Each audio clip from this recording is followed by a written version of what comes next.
আজকের সকালটা চলো বড় মাকে দিয়ে শুরু হোক। চলো আগে পরিচয়টা দিয়ে দিই। হ্যালো গাইস, আমি পূজা, আর তোমরা কেমন আছো অবশ্যই আমাকে জানাবে। তো দেখো, আমরা যার জন্য বেরিয়ে গিয়েছি বড় মার এখানে, আমরা পৌঁছেও গিয়েছি। তখন ননদ দেখে হাসছিল। হ্যাঁ, আর ওই দেখো পুচকিটা কেমন রেডি হয়েছে, কত ও না খুবই কিউট জানো। এই দেখো কতগুলো পিকচার, এগুলো দেখে মানে একটা আলাদাই লাগছিল।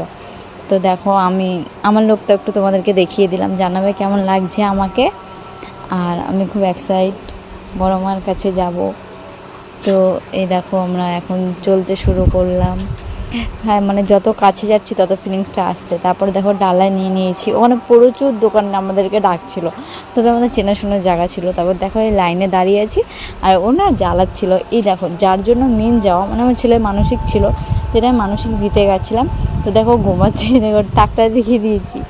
এবার দেখো আমরা লাইনে যাচ্ছি, আমরা কিন্তু গিয়ে খুব তাড়াতাড়ি পুজো দিতে পেরেছি। এই দেখো আমরা বড় মার কাছে মানে যখন ঢুকছি না, তখন আমার এত ভালো লাগছিলো কি বলবো। দেখানোর চেষ্টা করেছি কিন্তু দেখাতে পারিনি। তো দেখো আমরা সবাই ঢুকছি, যারা গিয়েছো ভালোই জানো ওটা কোথাকার ক্লিপ ছিল। আর এই দেখো আমরা এই ঢুকলাম। হ্যাঁ, ঢুকে না এখানে খুবই খারাপ লেগেছিলো, আমার বাচ্চাটা আমার কাছ থেকে নেওয়া হয়েছিল, ভিড় ছিল তার জন্য। তারপরে দেখো এখানে এসে বড় মার কাছে ওই দেখো মাকে দেখাই যাচ্ছে।